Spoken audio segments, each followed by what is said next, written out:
They have this technology called Blue Wolf that captures photos of Palestinians' faces and matches them to a database of images so extensive that a former soldier described it as the Army's secret Facebook for Palestinians. The application flashes in different colors to alert soldiers if a person is to be detained, arrested, or left alone. Red light, green light. To build the database used by Blue Wolf, soldiers competed last year in photographing Palestinians, including children and the elderly, with prizes for the most pictures collected by each unit. They've turned occupation into a game. South Africa, but make it Dave and Buster's. Exactly. Remember how last episode we reported that the occupation is a safe haven for pedophiles? Now it's come to light that the army is actually incentivized to take pictures of children. A whole army full of pedophiles, huh?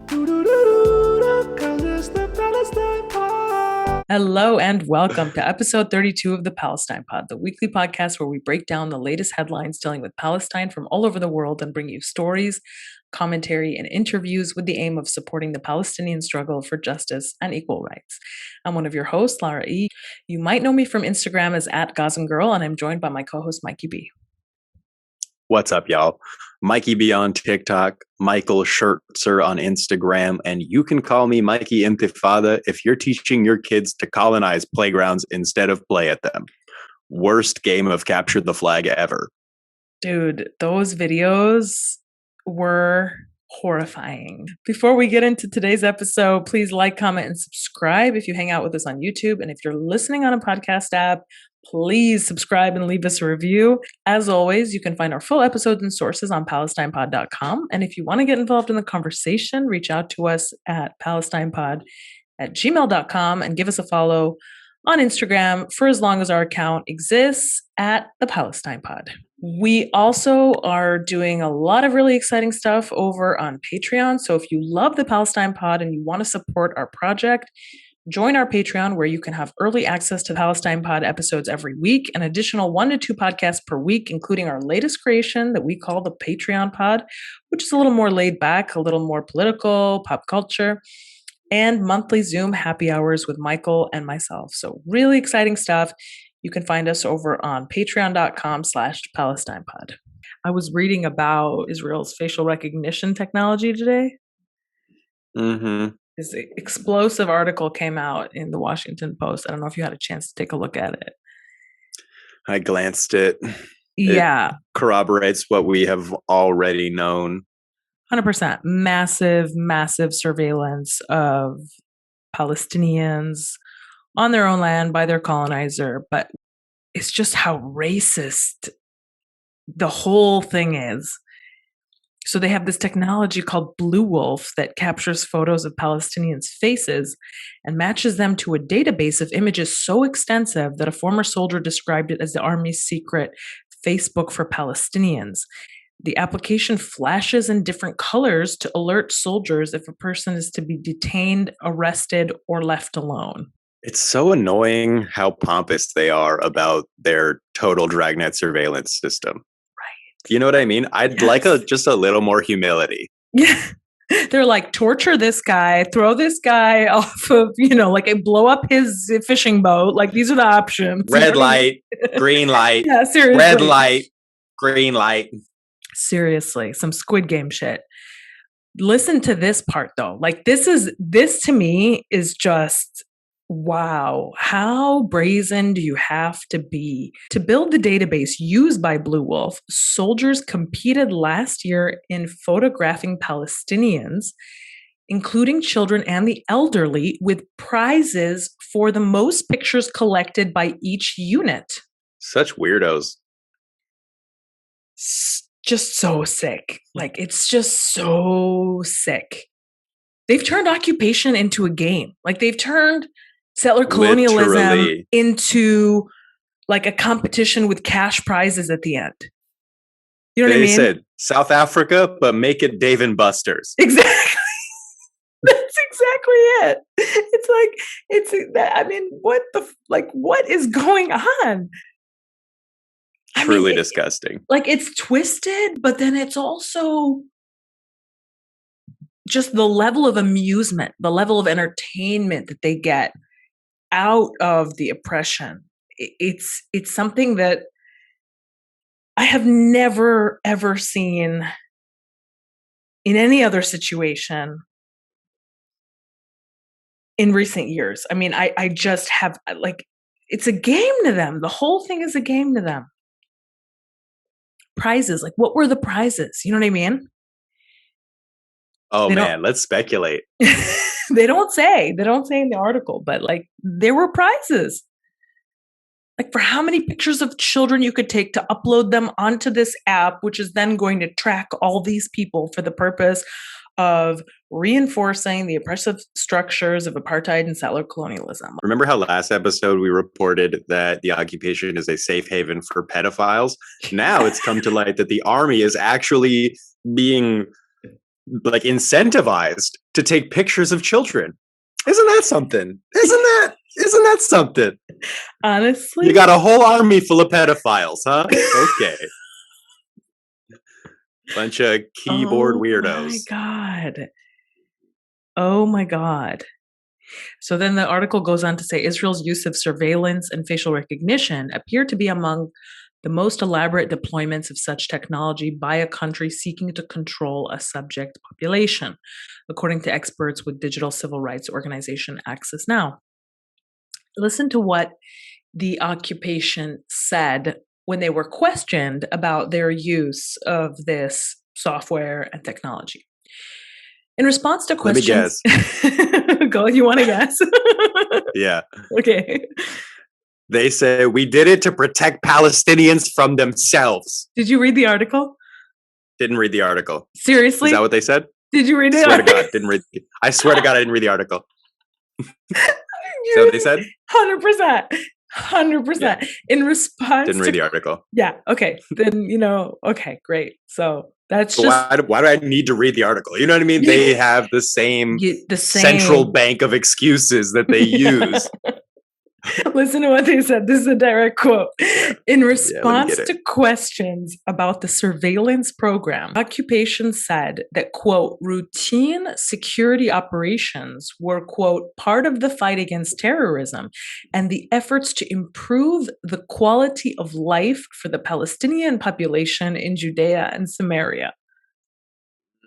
Yes, I've always said dragnet surveillance is the key to improving the living conditions of civilization. Right. Not social programs, not equality under the law, not education, not being healthcare. Subject to a military occupation, brutal tactics. I've always said you just need dragnet surveillance. And I don't know why people don't listen to me, Yeah, I mean, you got a point there. But then it goes on. This article is just, it's the gift that keeps on giving. And it just goes on, and it just gets worse and worse. So it goes on to say that in Hebron, in occupied Hebron, a site that is sacred to Muslims and Jews alike, surveillance cameras have been mounted every 300 feet, including on the roofs of homes. And this includes real-time monitoring. So one of the Palestinians from occupied Hebron that was interviewed for this article recalled how his 6-year-old daughter dropped a teaspoon from the family's roof deck. And although the street appeared empty, soldiers came to his home soon after and said he was going to be cited for throwing stones. They have built a system that the people who created the CCT surveillance network in the UK would be like, chill out, bruh. It's a bit much. This is one of those things that we see a lot, right? So it's like this notion that Zionists live in one of the most militarized societies in the world, but yet they always claim to fear a Palestinian child, a rock. In this case, it's a teaspoon. A teaspoon. A teaspoon. You ever get murdered by a teaspoon before? You ever have your house stolen by a teaspoon before? And remember, they're on our land. Like, okay, so the guy breaks into your house and you drop a teaspoon, and then he's like, I'm going to cite you. In your house. In your house. He's like, And he pulls out his damn notebook and starts talking about, actually, it's against the law for you to be dropping teaspoons what law? in your house. The law that he just made up that only applies to you. Don't worry about the law. Don't worry. I've got the law here. You know, don't worry about the law. It just gets so bad.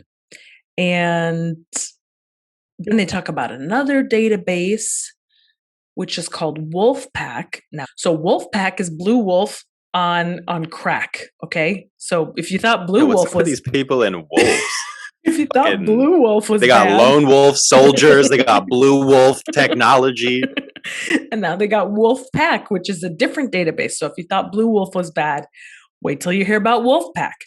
Wolfpack contains profiles of, and this is again, I'm quoting the Washington Post, virtually every Palestinian in the West Bank, including photographs of the individuals, their family histories, education, and a security rating for each person.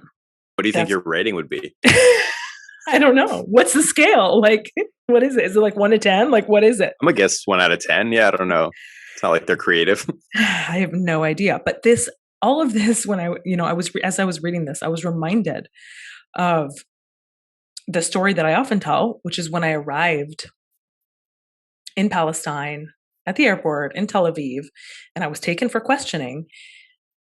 One of the things that they did was they gave me this enormous white piece of paper and asked me to start drawing my family tree. I've told you this.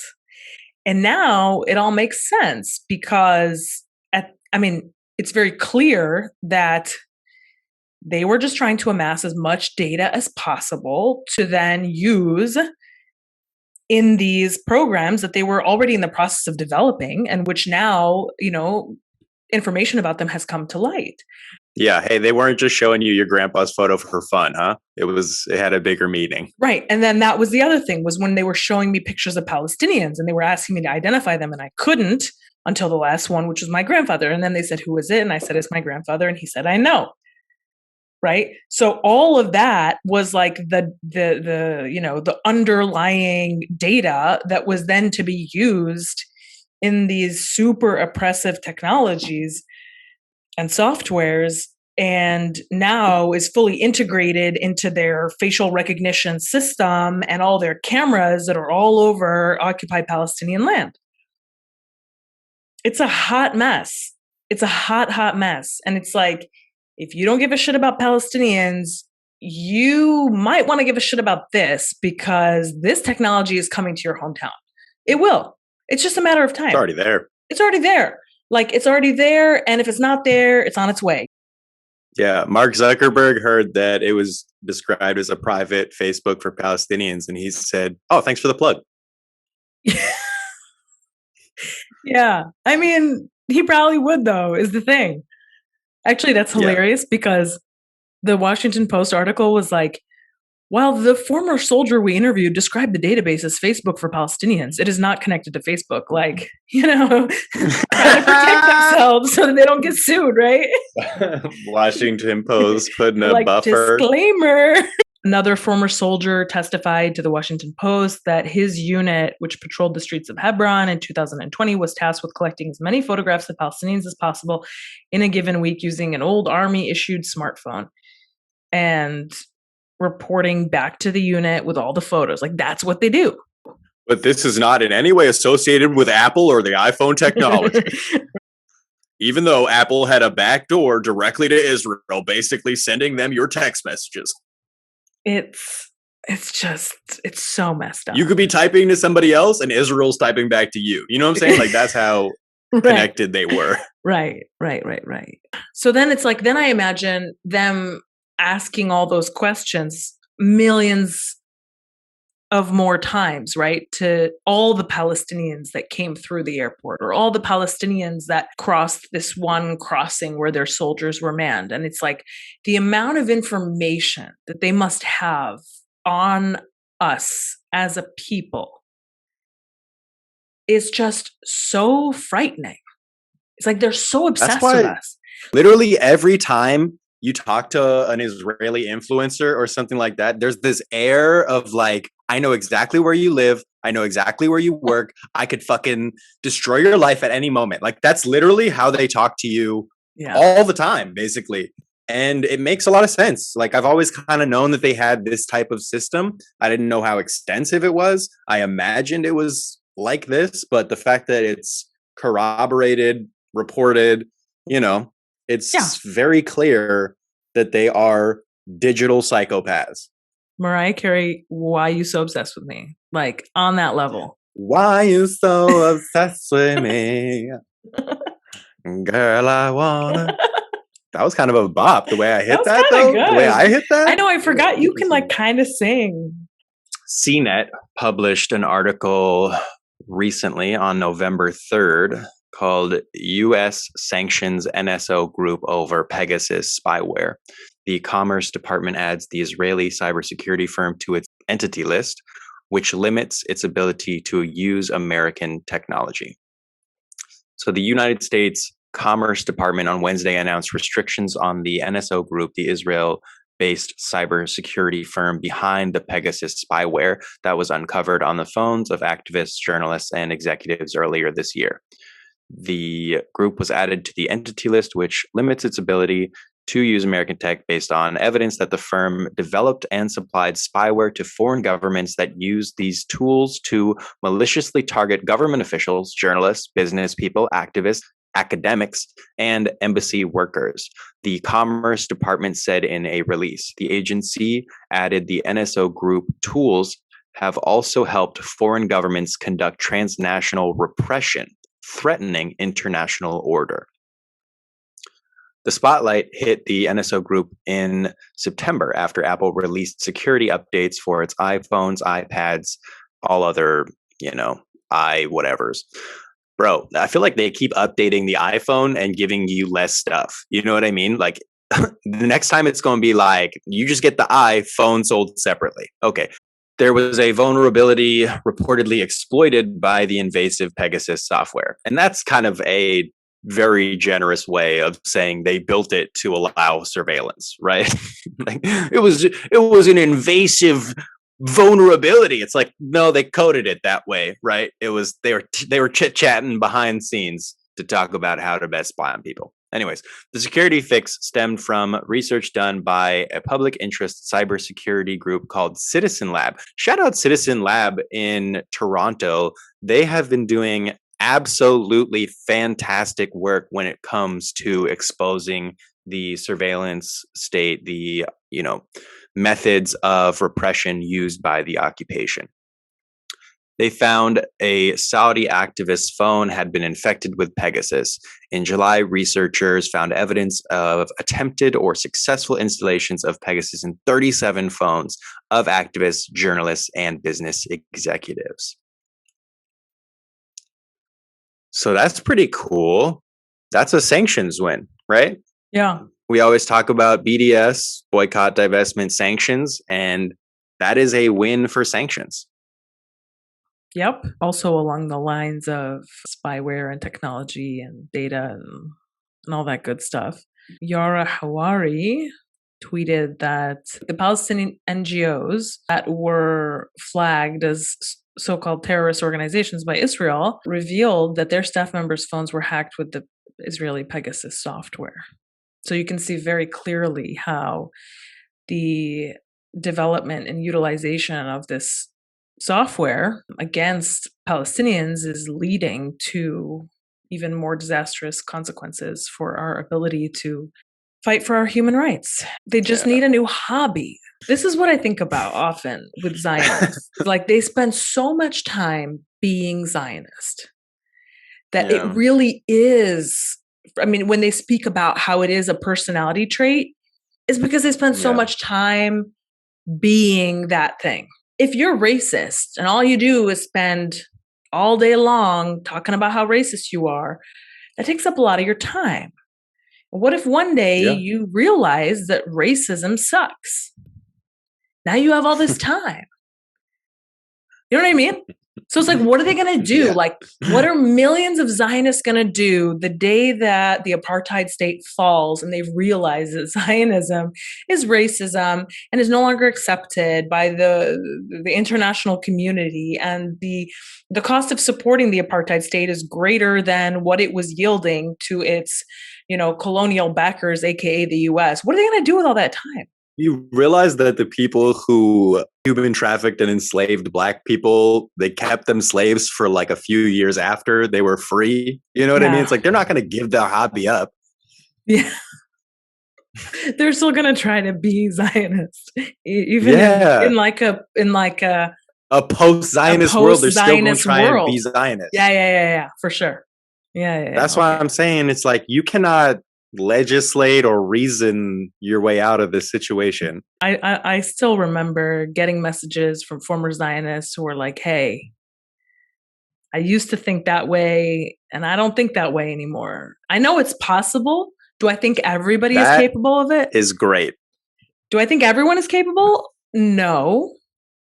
Those are not the people with the guns. Yeah. Well, they had guns, right? They must have had guns at some point. They probably weren't big fans of them. You know what I mean? Like all those breaking the silence people, they had the guns at one point. Look, listen, there is a minority of the population, but it's not the population at large. And to think that it's possible on a mass scale, I don't know. I mean, I think I go back to the episode with Miko Peled, where he just tells us that the majority of the people in apartheid Israel are very, very racist. Obviously, we remember how they had a total conniption, a meltdown over the Ben and Jerry's decision. Israeli foreign minister has sent out a tweet. Yair Lapid sent out a tweet that thanked the New York state for the state's divestment from Ben and Jerry's at the request of the occupation, right? The tweet says, "Congratulations and thanks to the state of New York for responding to our request and withdrawing $100 million from its investment in Ben and Jerry's due to the boycott of Israel. We will continue to fight BDS and anti-Semitism everywhere and without hesitation." Isn't it so wild that he literally doesn't seem to understand that it's problematic for him to be dictating the policy of a state of New York? It doesn't register with him that like that's not cool. He's like, listen, we're thank you so much publicly, thank you. That's like a back channel type of thing. That's the type of thing you send on Signal so that it can't be requested in a court. Right. Like he's tweeting it, bruh. Yeah. He says over 30 states in the United States have passed anti-BDS legislation in recent years. I plan on asking each one of them to enforce these laws against Ben and Jerry's. They will not treat the state of Israel like this without a response. There's some discussion now about reopening the U.S. Consulate for Palestine in Jerusalem. Of course, Naftali Bennett is against it. He said there's no room in Jerusalem for a U.S. consulate for Palestinians, which is so curious because this is coming from the same guy who, in the same breath, will announce thousands of new units coming up in Jerusalem, thousands of new settlements, And he's like, nah, we don't have room. That's why there's no room, right? Yeah, we don't have room for one building. We got room for 1,000, though, if it's for Jews. You know what I mean? Yeah. He's overbooked Jews, and so there's no space for any Palestinians in his mind. Yeah. My position, which has been presented to the Americans by myself and by Foreign Minister Lapid, is that there is no place for an American consulate that serves the Palestinians in Jerusalem, Bennett said. Yuck. Yikes. He was born in California. He was literally born in California. Like, he literally was born in California. That's a yikes for me. Flew across the world and is like, oh, no more space over here. Yeah. Indigenous population, be gone. Be gone. Of course, the Biden administration promised the Palestinian Authority that it would reopen the consulate, but obviously hasn't made good on this promise or any other promise, if it even made that promise, you know. People ask, like, what's the difference between Democrats and Republicans on Palestine? And the answer is Republicans will tell you they're fucking you, and Democrats will tell you they're not fucking you while they're fucking you. Yeah, draped in a Palestinian flag and kente cloth. Yes, exactly. Taking a kneel.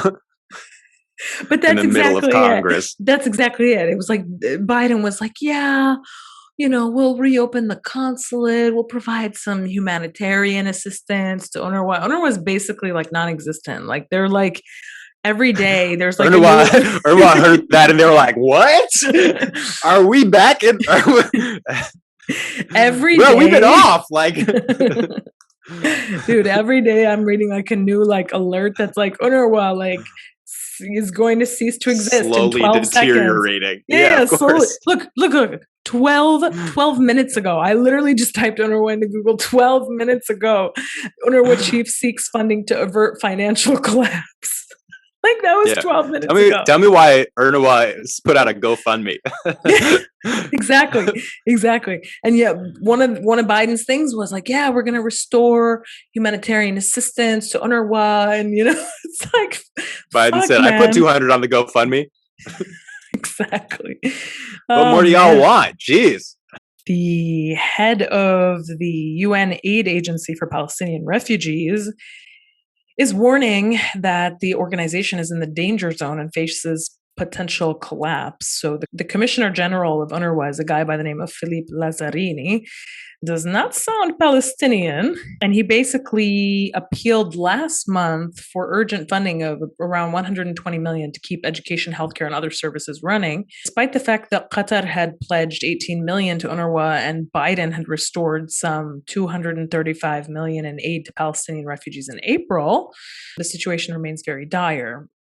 And basically, I'm looking at the Al Jazeera article, which is describing how other countries like the UK, which was funding UNRWA, reduced its funding in the last year. And the funding has been pulled from a lot of different sources. And of course, UNRWA is a fully humanitarian agency. They literally serve the Palestinian refugees that Israel expelled from their homes and who now some 70, over 70 years later are still stateless in camps and living off of UNRWA food rations, essentially. Or as Israel calls them, a terrorist group.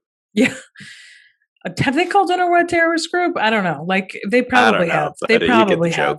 Yeah, for sure. But like I was just like, oh, did they also do that? But like, I don't know. Yeah. So basically, they are not sure that they're going to last literally even until the end of the month. And yeah, hey, but that's what Biden is committed to, right? Right. He's putting gas in the Titanic, and we love it. We love to see it. Meanwhile, the people at UNRWA are like, it's been a pleasure playing with you, gentlemen. It's been an honor and a privilege. Women and children towards the boats. Right. Over 500 scholars launch a fight back against the Israeli lobby. This is from October 25th. The question is whether universities like Glasgow will continue to submit to attacks on academic life under the cover of false or evidence-free claims of anti-Semitism. Love how they said that. Hundreds of international scholars have begun a fight back against pro-Israel lobbyists who have been scoring increasingly high-profile victories on UK campuses as they seek to curb academic freedoms under the guise of stamping out anti-Semitism. Glasgow University officials found themselves in the eye of a storm this week, accused of capitulating in two separate cases that have undermined academic research into the activities of Israel and its supporters. More than 500 scholars from around the world, including a Nobel Prize winner, Royal Society fellows, and a former and current presidents of major academic bodies, signed a petition delivered to the university this week in protest. They called it extraordinary that Glasgow had recently apologized and labeled as hate speech a peer-reviewed article on the Israeli lobby in the university's postgraduate magazine. The scholars warned that Glasgow's actions could have potentially very damning consequences for research on Israel. They pointed out that the university's stance implies that other groups, states, and corporations can all be subject to critical academic analysis, but commentary on pro-Israel advocacy must be limited. Separately, the main body representing Middle East academics in Britain wrote to the Scottish University last week after its politics department took the unprecedented step of demanding the right to vet a talk on Israeli and Palestinian politics. The university had invited a Danish professor to speak about his latest book, but then insisted on new conditions, apparently after caving into pressure from a Zionist student body. Concerns have also been raised that the university appears to have intended to seek the Zionist students' approval before agreeing to the talk going ahead. This is a part of the redefining of anti-Semitism using the IHRA definition, turns the focus away from hatred or fear of Jews. Instead, most of its 11 illustrative examples of anti-Semitism relate to Israel.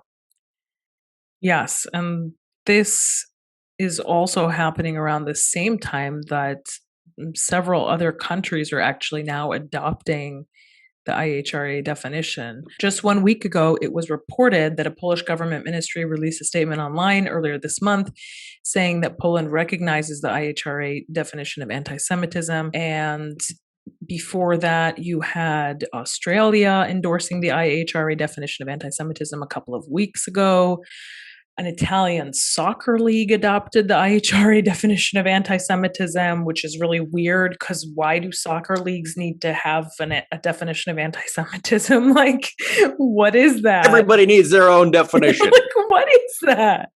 That's so They're turning weird. into Oprah, where it's like, you get a definition, you get a definition, you get a definition. The severe threat to academic freedom posed by pro-Israel lobbyists and the IHRA definition were highlighted earlier this month when an expert scholar on propaganda and Islamophobia, David Miller, was sacked by Bristol University.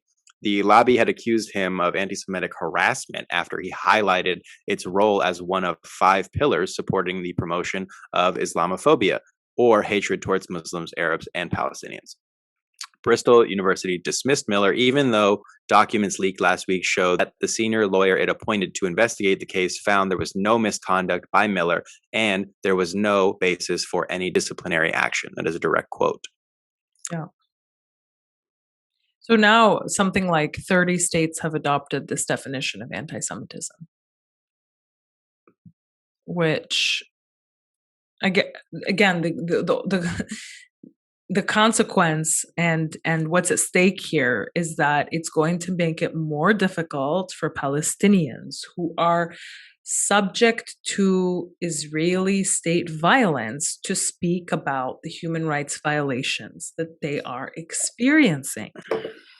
Because if they do so, it will then be viewed as a critique of Israel, which will then be viewed as making an anti-Semitic statement. And of course, I mean, if you're just a person with half a brain cell, if somebody is speaking about how their house was destroyed and how they were beaten and kidnapped and jailed and how their olive trees were uprooted, all of the above by the actions of a state, a sovereign state, right? Those complaints in no world constitute anti-Semitism, which is hatred of Jewish people for being Jewish. Palestinians have legitimate grievances. Their human rights are being violated, and they should be able to talk about that without facing this level of censorship that the endorsement or the adoption of the IHRA definition of anti-Semitism is going to exacerbate, because it's already happening. Yeah. And if they are speaking about it in public, they will be tracked by a camera and their profile will be uploaded to a database where they will increase their alert score, probably, Yeah, and wolf, blue get wolf, stopped or at a checkpoint. Wolfpack, or whatever. Virginia Wolf, Lone Wolf. Dude, what fucking losers they are, where they just keep coming up with these weird names. They're like Pegasus, Blue Wolf. Like, bro, y'all are weird Sounds and like- creepy. Stop it. Sounds like flavors of like Doritos. yeah, Blue Wolf. yeah, like flavors of Doritos. Cool Ranch. I was gonna say like energy drinks, like a Powerade or something, Like but- apartheid, Cool Ranch dish. Yeah, or like vitamin water or some shit. Like, I don't know, because the vitamin water's got some weird ass like names as well. But that's what we're dealing with here. Dude, leave wolves alone. They got nothing to do with your fucking weird surveillance system. No. Wolves don't even have cameras. Like, what are you talking about? Yeah, I don't know. I mean, you can add that to the list of like really weird. Anytime they commit a military assault, they give them really weird names too. Cast lead. Yeah, and what did they call their assaults in May? So there was cast lead, and then 2012 there was pillar of defense, and then Pillar of defense. That's so disrespectful. I know. And then cast lead was 2008, 2009. That one sounds like Rambo named it. What did they call the one in May? That was. I think they called it a genocide. Okay, I don't know. Wikipedia will always have an answer. Sometimes Zionist, but it'll at least give me written by the Zionists. If you check the edits on that bitch, it's seriously pretty shady. Remember when they were arresting everyone in May in 48, like mass arrests? They called that Operation. It was their crystal knot. Yeah, they called that Operation Law and Order. Dun, dun, dun, dun, dun. Okay. Yes. Okay. Yes. This is directed by David Wolf or whatever the fuck. And the military assaults themselves were referred to as Operation Guardian of the Walls. Like what?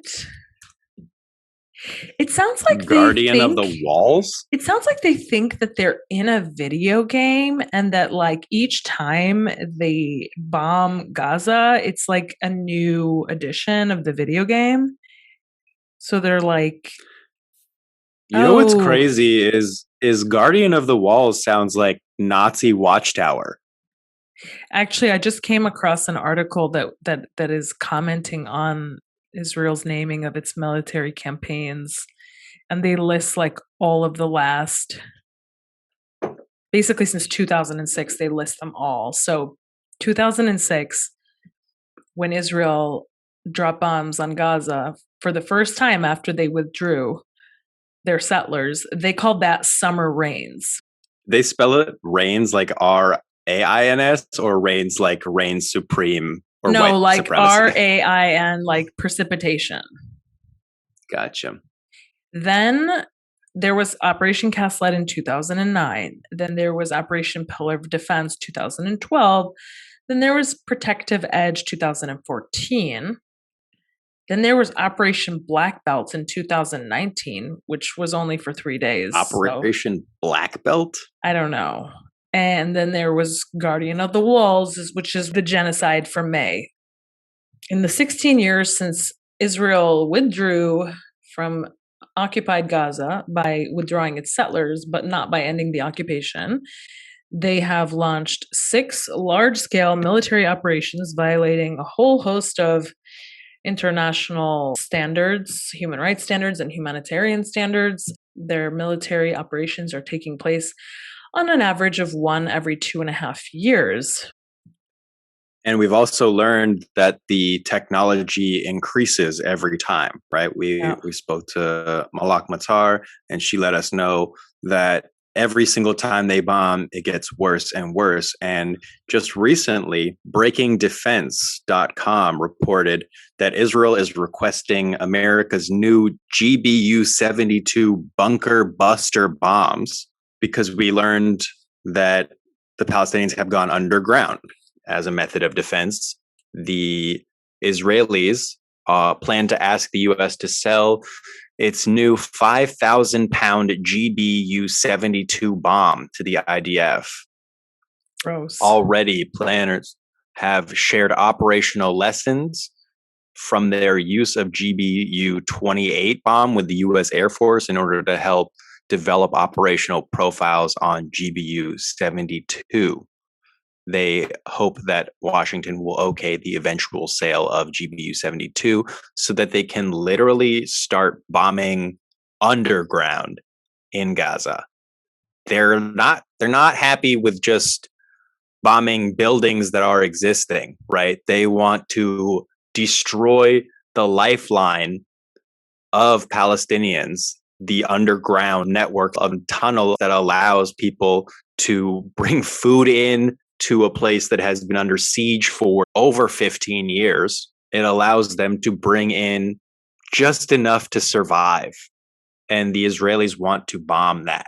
The Israelis said, no. We see what you've done under the most dire of circumstances, that we've made your life a literal hell. Every single day you wake up scared, you don't know if you're going to die. You've managed to innovate, right? You've managed to do what Jews did in the Warsaw Ghetto, which is build an underground network of tunnels. And what we are going to do as the occupation is destroy that with weapons from America. Thank you so much, Daddy Biden. Hey, but also shout out to that funding for UNRWA. Yeah, for sure. For sure. That's actually a perfect encapsulation of U.S. policy when it comes to Israel and Palestinians, right? The bare minimum, literally, for Palestinians, while like you're talking about funding an agency that is literally on its way out, talking about we're having a bake sale tomorrow. You know what I mean? Like they're doing car washes at UNRWA, and you're talking about, hey, we're gonna send them a little bit of scratch. You know what I mean? A little bit of you'll be all right, kiddo. And then you send a bunkerbuster bomb to the occupation, right? And it's like, doesn't that create more people for UNRWA? It would if they would it would if Israel would let them leave Gaza, but since they're in prison, right? Yeah. No, but that didn't stop them from creating the majority of refugees when they did. Look, yeah, I mean, seems counterproductive. I'm no businessman, you know? right. I'm not the U.S. government, so I can't tell you. But if I was making things up, it's like if a house is on fire and you're like, hey, let's take this cup and just, like try to put it out, right? Fill it up with water. And then you're also like simultaneously like flooding it with kerosene and like explosives. Yes. Like which side? Throw some dynamite on that bad boy. What are you really trying to do? You know what I mean? That's Seems US like policy start a fire in a nutshell. And then they're like, we didn't start the fire. right. And then they're like, no, we're a broker for peace. That's what they call themselves. Like they're going broker for peace. I don't know what it is. The Hot Ritz reported today that settlers used a club to break a Palestinian man's arm, and the colonial cop returned the weapon to the settlers. That's the headline, folks. Well, yeah, I mean, what's he going to break people's arms with if he doesn't have his club? That's the headline. Honestly, sometimes you got to love the Hot Ritz because it's just like, this is what happened. This is just it. They literally don't see any problem with the fucking fascism that's happening. I don't know if it's like, if that headline was like slightly sarcastic. I don't know. Devastating news. You may have seen his photo circulating on social media this last week. The occupation killed another Palestinian teenager at a protest in the occupied West Bank last Friday. The protests were taking place against the expansion of illegal Israeli settlements in the West Bank, and the young boy Mohammed Da'das died at a hospital after being shot in the stomach by an occupation soldier. According to Defense for Children International, at least 12 Palestinian children have been killed by Israeli occupation forces in the occupied West Bank, not including Gaza, so far this year. And of course, Defense for Children International is one of the organizations that Israel says is a terrorist organization. And as you can see, they're being cited in this Democracy Now! Article, providing statistics on how many Palestinian children Israel kills. So, we need to come up with a new definition of terrorist, I think. Hey, there's a soccer league that needs to adopt a new definition of terrorism. Yeah, seriously. Or a Debka troop or something. Let me know when Manchester United has a new definition for terrorism. Folks, that has been another episode of the Palestine Pod. Thank you all so much for listening. Please go to our website, check out all of our sources, www.palestinepod.com. Go ahead and follow us on Instagram at The Palestine Pod, and check us out on Patreon at www.patreon.com/PalestinePod. We also have an email if you're trying to send us some direct feedback, and that is palestinepod@gmail.com. And that has been another episode of the Palestine Pod. Thank you all so much for listening. Have a great day.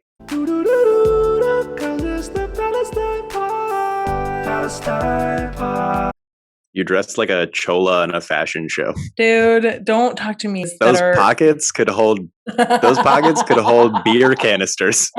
I'm giving off Unruly Professor vibes. How you feeling? Mm-hmm. Yeah, I'm okay. I'm surviving. Yesterday was not good. But yeah. Glad you're vertical again. Yeah. Thank you. Yeah. She just hit me back. What'd she say? She said, "You guys, I was filming in Haifa. I'm on the highway right now. I can make it home by the time I record. I'm so sorry." She thought she could. Okay, but can you? I mean, so no. We all know she's on a Jewish road, so what's the issue here? You see, that's hilarious. We're keeping that. We've been getting some hate. Yeah, we should just. Do you think we got one we review? Got like a couple. We got a review. We got a comment. It's honestly so much less than I've been expecting. Really? I thought we were going to be on the act.il app almost immediately. And we've basically flown under the radar for 6 months almost, So it's go ahead, write us one review. We have 400 positive reviews. You look stupid. Yeah, for sure. For sure. I was wondering if it was right. the beginning of something, but it's all good. You know how it is when they find our shit, it just means our numbers go up. So let them find our shit. Let them find it. But you delete all the bad comments. But you can't. Exactly. So what does it matter? Yeah.